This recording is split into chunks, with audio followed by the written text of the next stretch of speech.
What's up, guys, and welcome back to another episode of, well, it doesn't actually have a title, but just of Legacies Allure, shall we say. Week 2 of Legacies Allure, the new player bout, or the fight to the death for the new players. I mean, you title it, insert title here. And as always, I'm joined by the rather wonderful Speed Robo. How are you doing, my friend? I'm doing very well. How are you today, sir? I cannot complain. I mean, it's evening time here. I've got a beer. We're watching some Legacies Law. What else do you want to be doing, really? Like, to be honest, not much. No, indeed. Yeah, I'm hungry. I'm hungry for a new game. I'm telling you that much. I'm hungry to watch this. Well, I'm glad we're going to be pleasing that appetite very, very soon. So if people are here thinking, what on earth are these two Muppets on about? Legacies Law is a customizable war-based card game. There's a chance you watched last week's video, but they're not sequenced, they're not in series. There's no spoiler alerts or anything like that. So by all means, feel free to jump in here and indulge and enjoy the match we're going to watch in a minute. It's going to be a Titaness match because it is quite literally against the two Titans of the Legacies Allure community. So, as I said, Legacies Allure is a customizable card game, war game, elevator pitch. It's chess with cards, as a lot of people have been saying. And what we're going to be watching today is the pre-con Blitz mode, where it's a 50 gold army for each player, fight out, not to the death. The idea is to control the middle hex, but fight out to the death or middle hex, whichever one takes their fancy. The gold works as provisions. Every card has a gold cost. That's how you balance it out. So if a card's worth 14 gold, it means you can only have another 36 gold in these pre-con armies, and it's balanced out there. So that's why some armies may have more gold than others, or more cards than others. I get more words out now. Ooh, I went through it then. But are we ready to jump into some gameplay, Mr. Robo? I would say that we are ready. Should I shoot the flare in the air for the players to kick it off? Do it. Absolutely do it. And we will jump over and see you guys in the match. We are rolling to see who goes first. Empire gets a 4. Laro gets a 4. Whoever goes first actually has a slightly different win condition. They need to hold the center hex at the end of the 7th round in order to win, whereas the player who goes second, all they have to do is make sure that that center hex is either empty or occupied by one of their units. So that's how this game balances off first move advantage. And speaking of first move advantage, we have Laro on blue taking the first play with his Aurelia army. Yeah. Aurelia's a really balanced hero. Lots of options on her. Yeah. So you can see here, as you said, Aurelia is the main card. That's the hero card, I should say, that you can see. And then each hero has the ability to choose from different abilities. Sun's Fervor is one of the abilities, and Solar Aegis is the other ability that Aurelia has chosen. The Sun's Fervor is a passive. At the beginning of Aurelia's turn, you may pay X mana. And if you do, Aurelia gains X of the following this round: charging and imbued. You pay 2, you get charging and imbued. And then the Solar Aegis, which you can see now on there, can't be attacked. The Solar Aegis, target allied units cannot be attacked this round. This unit cannot charge this round. +1 action if not combined. So that's why there's the one on there straight away. So talk us through the two armies, Speed Rover. We've got Kaladrix, this kind of meaty elf that just wants an absolute brawl, and Aurelia, who is quite literally Queen of the Skies. Talk us through these two matchups and how these are going to play out. Absolutely, Woody. So what we're looking at here is Laro is going to be the aggressive player in this instance. Not only is he going first, his kingdom is very heavily leans on the aggressive side. Aurelia with her imbued and charging, as you mentioned early, his Sky Rain Pegasus also having charging, but I think the important ace card in Laro's lineup is going to be that Royal Griffin. So with Royal Griffin, it has 2 actions it can do each round, and that's what that die is indicating on that card. It's indicating how many actions it's taken. Normally, you just turn a card sideways after it moves, but with Royal Griffin, moves once, still good to go for the next turn. Then going down on Empire's side, he is going to be the sort of sneaky, stealthy... I always like to call Kaladrix the jungler, using some MOBA terms there, because that's very much what he is. definitely. He's got a ton of defensive and evasive options. My personal favorite on him is Blink. Blink is an ability on Kaladrix that allows him to teleport to any hex he wants, and it gives him spellproof, which means he cannot be targeted by enemy abilities for the round. It can be huge and really set you up for a devastating sneak attack going into the next round. Yeah. No, definitely. Absolutely. So, yeah, just kind of in case people are new here and wondering what on earth this language is at the bottom of these cards. Everything in Legacy's Lore is made very simple with very effective logos. So if we look at the Northrend champion quickly as an example, the sword represents it as 3 damage. The one arrow represents it has 1 range. Every unit by default in Legacy's Lore is a melee unit, meaning it has to be adjacent to the unit to attack it, unless it has an arrow, meaning it now has 1 range. So it still has to be adjacent, but it just means it wouldn't take retaliation damage, so it's not attacking melee. The arrows represent the movement, and the heart represents how many times it's fallen in love. I'm just messing with you guys. The heart represents its health, how much life it has.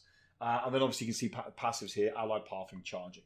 You mentioned charging earlier. It's a really key word, right, in this game, because it's the only keyword that allows a card to move and initiate an attack in the same action. And you mentioned earlier the Skyrain Pegasus is a really key card for it. Only 2 damage, but the 4 movement make it incredibly powerful, right? That is correct. Sorry to interrupt you there. No, by all means. It looks like a Northrend champion just made a huge play there. We were talking about that card earlier, and with its charging capabilities, it can go right in, dealing 3 damage to the Royal Griffin, and then splashing 1 of that damage back onto the Skyrain Pegasus. Yeah, so it moved up, didn't it, from the hex there, moved forward 1, then initiate the attack. Didn't take any retaliation damage because that 1 range. And exactly. When this unit attacks, deal 1 physical damage to an enemy unit adjacent to the defender. Because the Royal Griffin was defending, it went back there. Now, the Royal Griffin, as you quite rightly said, isn't tapped at the moment because it has the ability to have 2 actions per turn. 1 movement, 1 attack, 2 movements, however it wants to do it. 2 attacks, technically, if it wants to do it, as long as it doesn't die on the retaliation.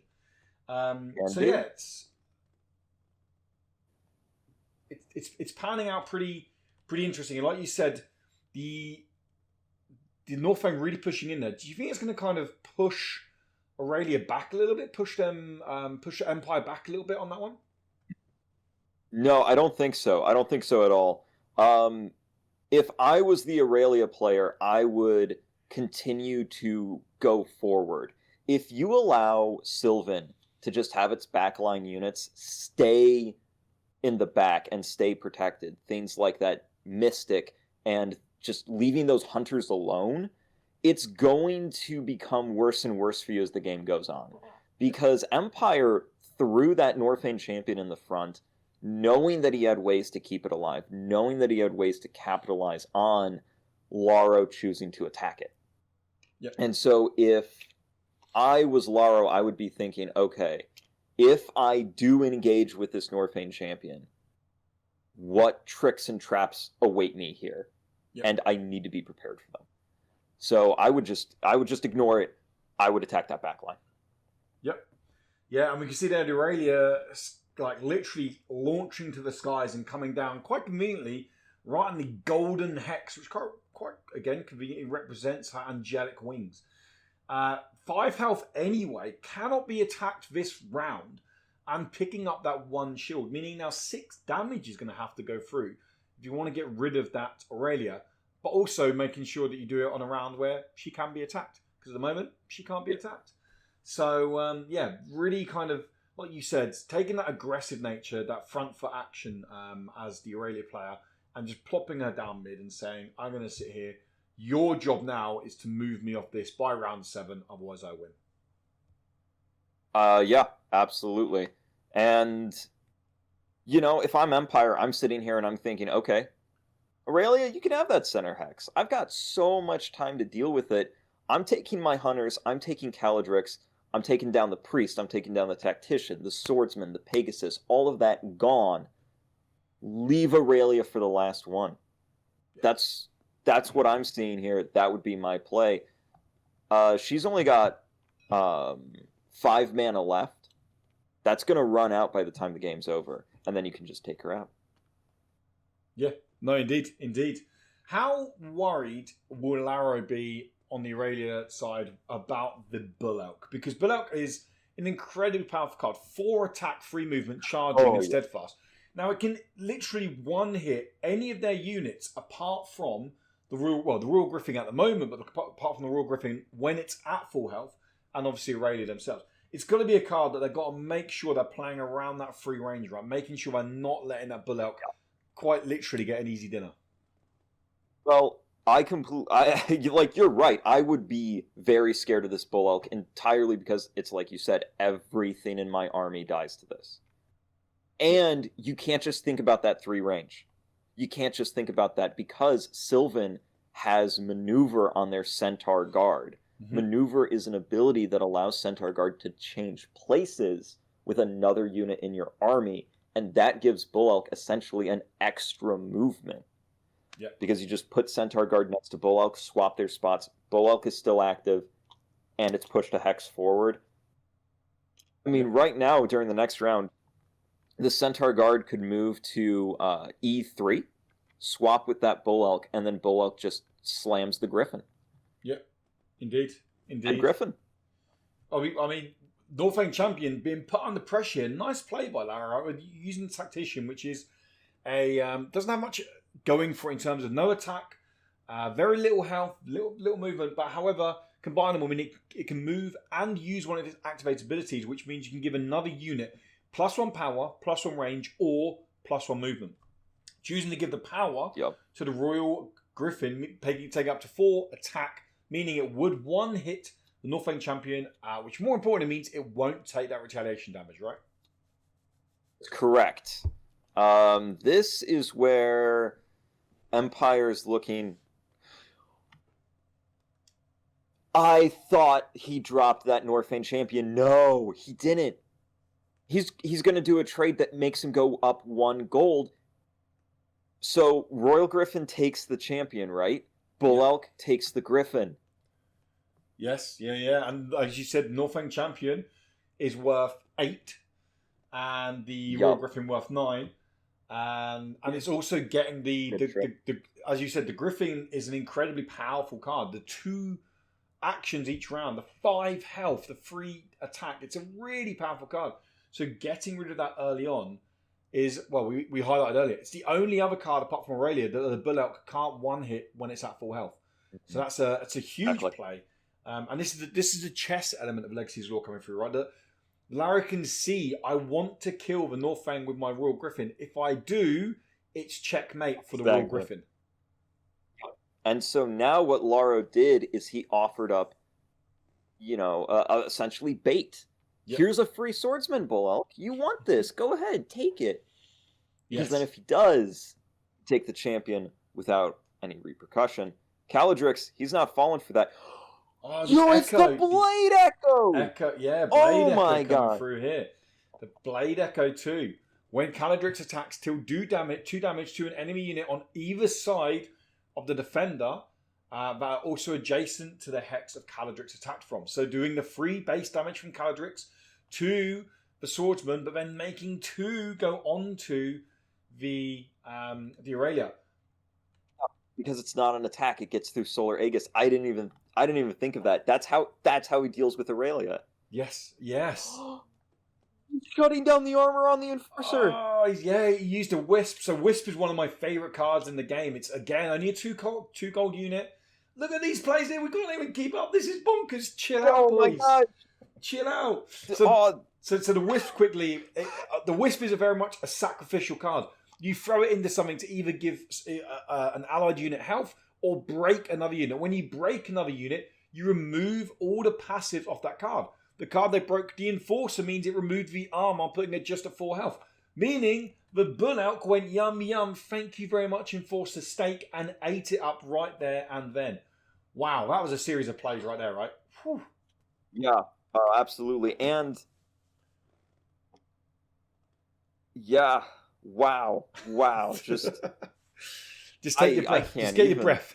It's just, yeah, that was Woo! Look, these. I wanted to see some Legacy of Allure today, and I'm seeing it. Yeah, So Laro it's the first play because he skipped with his last few actions, which means the last action was Empire taking the Enforcer with Bull Elk. yeah. So now Laro's got some options. He could take Kaladrix with Aurelia, but if he does, that means Aurelia's exposed and will definitely die. No, he's going for the shield on Aurelia so that Aurelia's safe. This means that Laro has full reign. Not Laro, excuse me. Empire has full reign to take out whatever he wants. He could backstab the elite swordsman with Kaladrix and knock out the swordsman. He could just stay right there with Kaladrix and Blade Echo and deal 2 more damage to Aurelia. The Royal Griffin is all his with the Bull Elk. I mean, just I don't even know what he's gonna go for. I don't know what I would go for. Yep, it's quite Holy literally cow. served up on a platter at the moment, right? It's a case of choose. Mm-hmm. You want mac and cheese, you want pizza, you have what you want. You have what you want. There's all you can eat. Just make sure you enjoy it. And so we can see spending the man event to move around with the Kaladrix and take out here. So you using the ability, the True Strike, right? Yep, True Strike, exactly. True Strike gets through armor and through shield. Yep, which also still means the passive Blade Echo goes off, correct? That is correct. The Blade Echo will go off. Yep. Okay, so he's gone back on that for now. He hasn't chosen to go out of play. Now, if you're wondering why did Empire come back on that play, it's because, as you can see to the right-hand side of the screen, there is effectively a chess clock. And if you don't declare your turn by passing clock over, you can take back any move you had made beforehand. You're effectively eating your time. Time is a very important resource. This mode we're seeing now is the faster, a lot more kind of quick-paced mode of Legacy's Law called Blitz, just 50 gold armies. Yep. The true experience, the draft mode, 80 gold armies and a drafting phase, all come under a 25-minute clock. So it's a very, very tight resource that needs a lot of management to really kind of make sure you're giving yourself that rest time or that time to at least make decisions. But there you go. We can see the play going through there. The Kaladrix coming around. Using the True Strike. I genuinely think that's a stunning play. I mean, it's so good. Yeah. And Elite Swordsman's under threat from the Norfang Great Hunter. There it is. Yeah, like you said, the True Strike. The reason the True Strike avoided the armor, right, is because when it attacks as pure damage. There are 3 types of damage in Legacy's Law: physical damage, magic damage, and pure damage. Armor blocks physical damage. Not spell shield. Magic resist. Magic resist, thank you. Blocks the magic damage, and pure damage just says take your magic resist, take your defense. I'm just going to deal you this damage. So it meant that his free attack was pure, and the Blade Echo went off as well, meaning the passive 2 cleared the other one as well. So Kaladrix has gone though. Is that a big loss? Normally when you lose your champion, it's like, oh my god, is that a big loss knowing the position that Empire's in at the moment? I don't think it's a loss at all, because here's the thing. Right now, Empire has a choice. He can either take that Elite Swordsman for free, completely free, no way for Laro to trade back. Or he could take the Griffin. And he chooses to take the Swordsman. Honestly, I respect that. I think that's good. Because this Griffin is still under threat, you know? Yep. Really, he's sacking the Griffin into the Bull Elk? No, he's not. He's not. Okay, he's choosing not to. Sorry. So last week we spoke about action economy and the fact that taking units that still have actions to mean you remove an action from your opponent's play. So why was the correct play then to take the Swordsman with the Norfang Great Hunter when the Swordsman was exhausted, overtaking the Griffin when it isn't exhausted? That's a really good question, and if I'm being honest, I think that was a misplay. Personally, I would have taken the Royal Griffin here, but if he did take the Royal Griffin, the Elite Swordsman would have been healed, and I understand why Empire was afraid of that Swordsman more than the Griffin, given the current circumstance. Yeah. And that's because the Elite Swordsman, every turn, gets one shield on it, and that means that it can be very hard to kill. Yeah. So, yeah, that would be my guess as to why I did it. Personally, I just wouldn't have. 2 damage back on the Royal Griffin. Okay, I see what the idea was. It's because the Griffin is essentially dead anyway. Because now the Bull Elk just takes, right? Yeah, can still take it. The backstab coming up, absolute huge there with the Northang Hunter.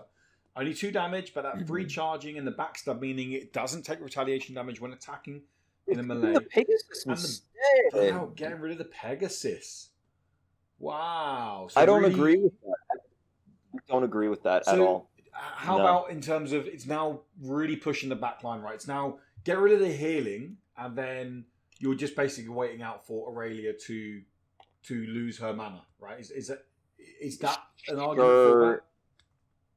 Sure, but he lost the hunter that was threatening the back line. So I'm sorry, I don't see it. And look, the Skyrain Pegasus could have taken the other hunter down there in front of the Centaur, but then the Centaur just takes back. Yep.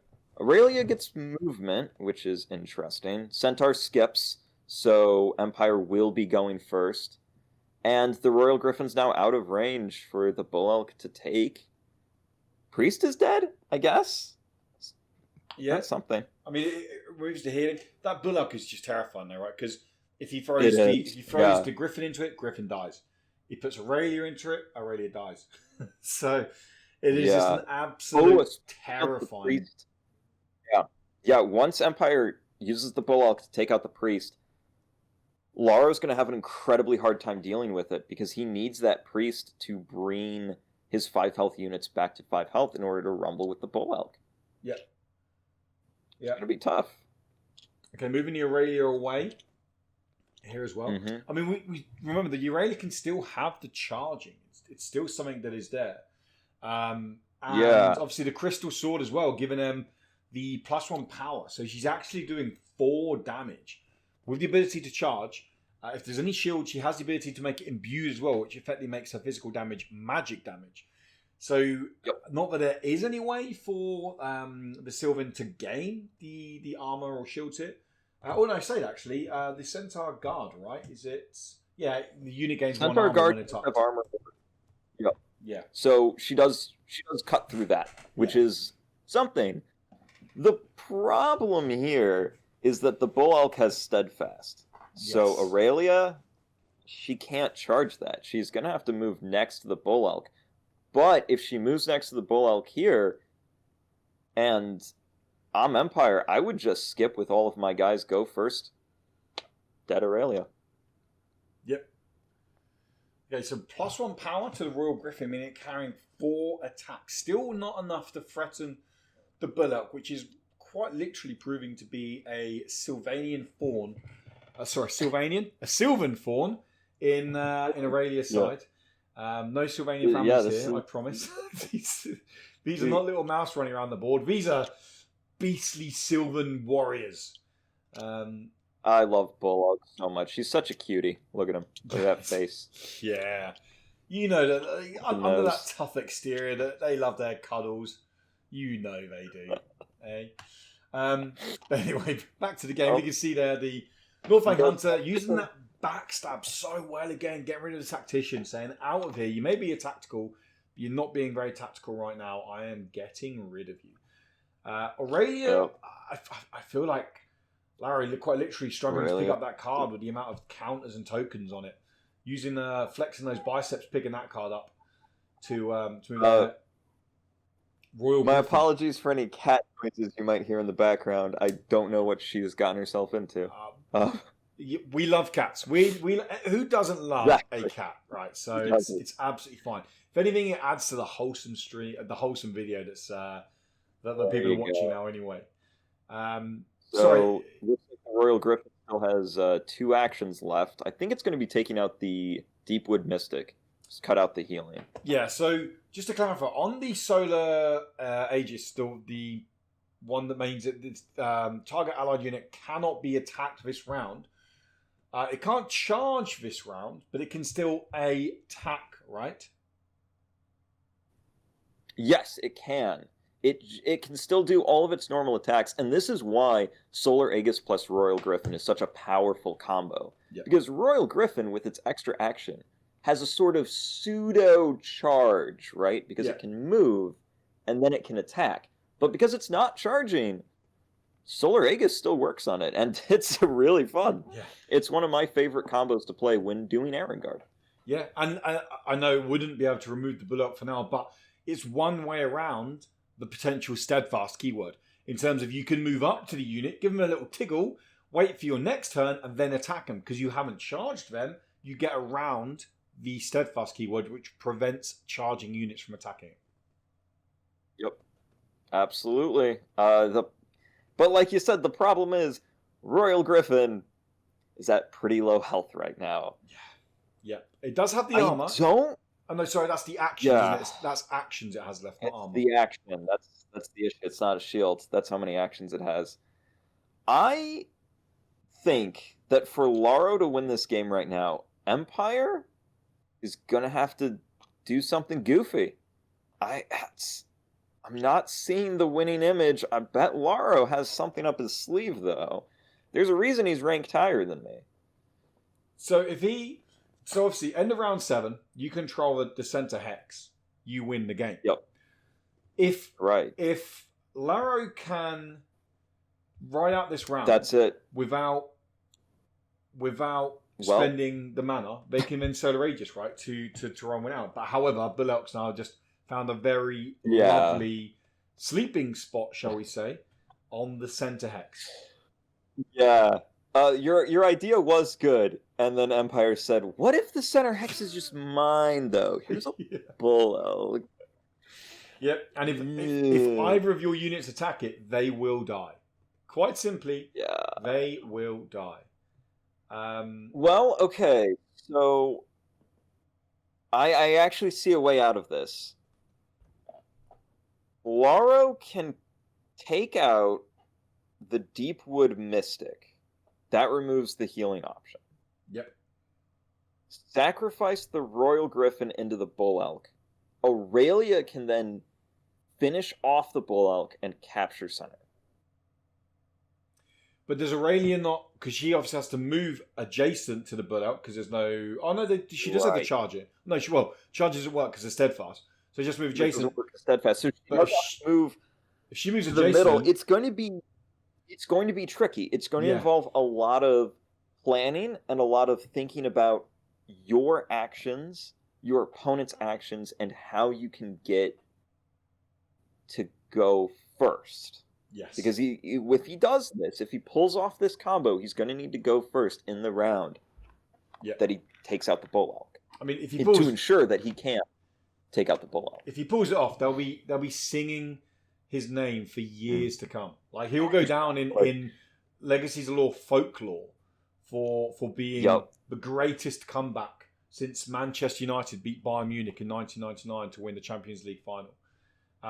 There's a football reference if anyone gets it. It's it's a very famous comeback in football terms. But yeah, basically what I'm saying is it will be a very big comeback. And Yeah, it will. It will be an amazing comeback, but there's always a way, and that's what I always look at when it comes to Legacy's Allure. especially It's so rare that you're ever fully out of the game. especially with these two players, some of the two highest ranking players in the game. Yep. Incredibly talented players. There's always a way that they can find to try and manipulate an opponent's decision to gain an advantage. Absolutely, and these are two of the oldest players as well. They've been playtesting this game with everybody in the Discord server since long before most of us were here, since we used to have those, clip art pictures for the card art. Yeah. Before we got this cool fantasy. Yeah. I remember the dev art. That was great stuff, that was. You know what? It worked. It conveyed it. It was good, yeah. Now, I don't... Okay, so I don't know exactly what Laro's going for.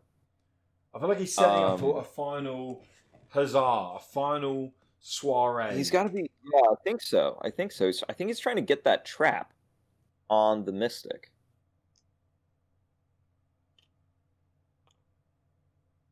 Yeah, because he's exactly 3 hexes away from the Mystic, but safe from the Bull Elk. That's what he's looking for. That's what he needs. Okay, that makes sense. Because what he needs to do, if he leaves one of his cards within range of the Bull Elk charges in, takes it, and that's game. It's over. There's no way to come back. Yep. But he also needs to capture the Mystic. So he needs to be 3 hexes away from the Mystic with his Royal Griffin so he can fly in and then attack it. But if he can get 4 hexes away from the Bull Elk. If he can get the Bull Elk off, so let's say the Griffin comes in, Bull Elk comes and attacks, he can then move Aurelia onto the center hex with Solar Aegis. But then we've just seen there the center guard taking that spot to say, no, I know exactly what you're trying to do here. Bring Aurelia on here, give her the Solar Aegis, can't be attacked, sits there, hog center, wins the game. That's been covered. That's now. Actually... No, this is exactly what Laro needs. Because now Bull Elk takes Griffin, Aurelia, charging and imbued, Centaur guards out, Solar Aegis, game. Oh, this could be a comeback. They could be singing his name for years to come in Legacies of Lore Folklore. This may actually happen. This could be huge. This could be huge. Yes. I can't believe it. What an opportunity. So like you said, when it comes to these two, their thought processes, I mean, you are up there in terms of some of the best players to play this game. Thought processes are just absolutely next level. Ooh. Solar Aegis is combinable. The game's over.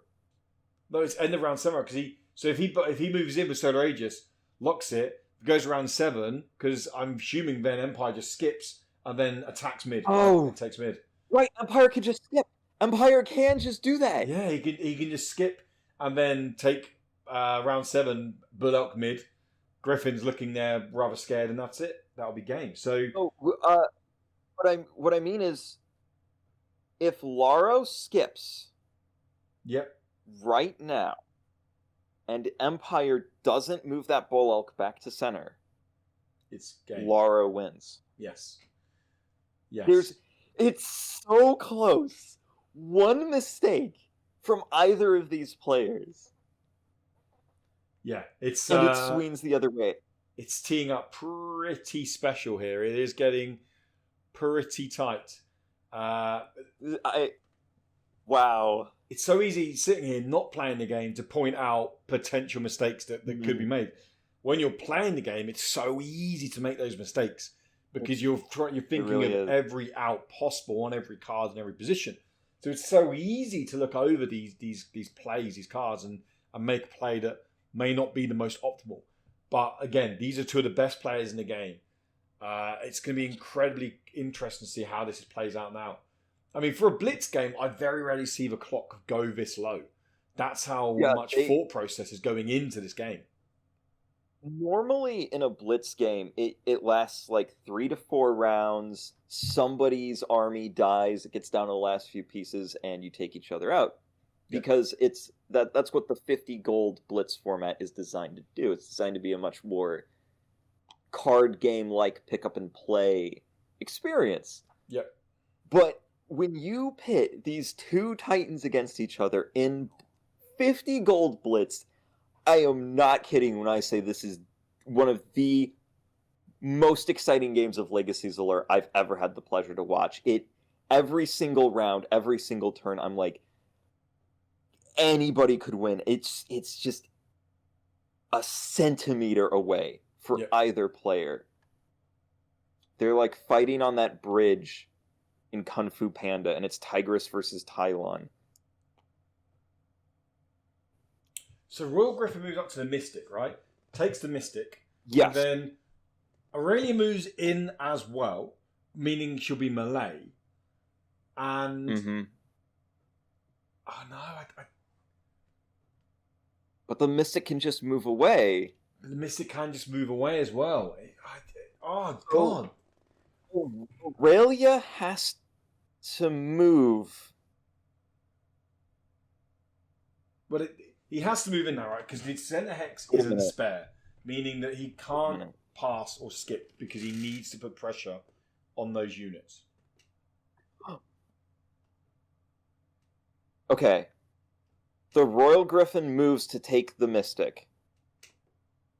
If the Mystic then moves away, Laro skips, goes first, puts Solar Aegis on Aurelia. Then, if Empire takes the Royal Griffin, Aurelia moves to center, and Laro can win. Yep. But then, what if, obviously, he moves there, and with Bullock, he can just skip, right? He can just say, I skip, I win. He can. But Empire has to see that. That's the thing. That's why I'm looking at all of this, and one mistake, either player, and it's game. And like that last dance around that hex during this round where it was exposed and then it was covered by a guard and then exposed again. I was just... Whew! They're loving it. They are loving it. It's it's incredibly tight. Considering 10 minutes ago we almost assumed it was over. We assumed. Do you think that losing the Kaladrix was actually more important than we initially let on? You said it might not be that important, but do you actually think losing that Kaladrix could actually prove really big now? Yeah, I actually think that it was much bigger. It was so much bigger than I gave it credit for. It really was. Oh man, but now Laro's in trouble. I don't know how he gets the win out of this. Moves the Griffin. I'm assuming that's it. He's hoping. He's trying to get that trap. We'll see if Empire falls for it. It's all down to this. Does he move the Bull Elk off center? Because if he does, it's going to be game. Yeah, this is it. End of round 7. Whoever is occupying, whoever set up camp in that golden hex in the middle is crowned champion of episode 2 of the Blitz games. Oh, so there it is. So he's taking it, so we'll move here. Royal Griffin has 2 damage, so Arengard can take. Yeah, he's already got the 2 damage, which means now the centre guard, we can ping for 1 from the Mystic, and then the centre guard can move in and take it. And there we have it, people. Empire manages to win. Laro kept that maddeningly close. I would go as far as saying, and no disrespect to any other player in Legacy's Law community, but a lesser player than Empire, I think Laro may have outsmarted them at the end there to steal that centre hex with Solar Aegis and potentially win the game. Look, I'll be first in line to say if I went up against either of these players in this game, I would have lost. No doubt in my mind. Yeah. The things they were doing were melting my neurons, man. It was off the chain. Yeah. Exceptional. Absolutely exceptional. And as we said at the beginning, we have 2 of the best players in the community. And if you think you can take them on, then you can jump into the Discord now and you can literally say, at Empire or at Laro, bring your A game because I am bringing my A game to you. Yeah. Go on, bring it, and we will take each other on. And that's the joy of Legacy's Law. If you do own Tabletop Simulator and you're thinking, this game looks really cool, I love war games, I love chess, I love card games, whatever your avenue is that may lead you to Legacy's Law, then by all means jump across to the Discord, or you can go check out the website if you want to.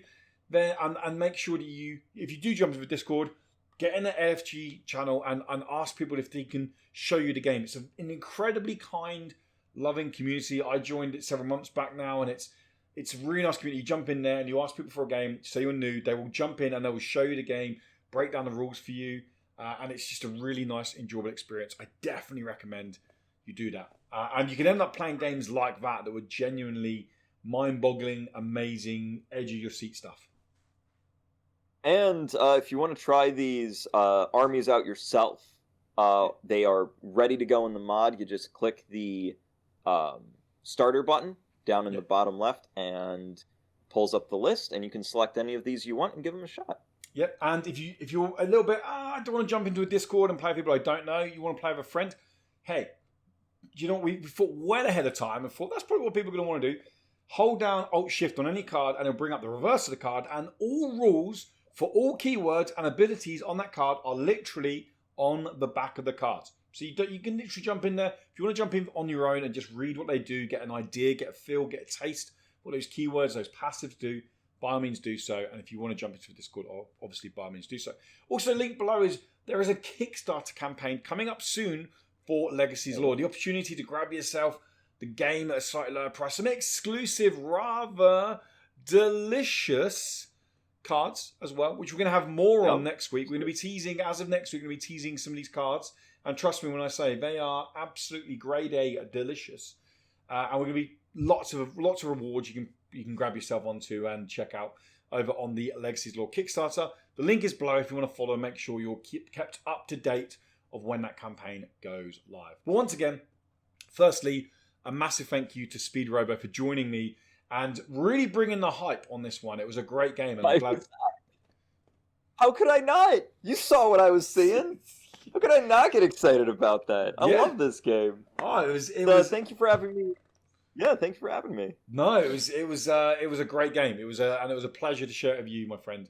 And also thank you to you guys for stopping by, giving up your time and watching this video. Like I said, if you are interested in Legacy Law, I've already told you where to go. All the links are down below. You know exactly what to do, and you know you want to do it anyway. So we'll see you soon, no doubt.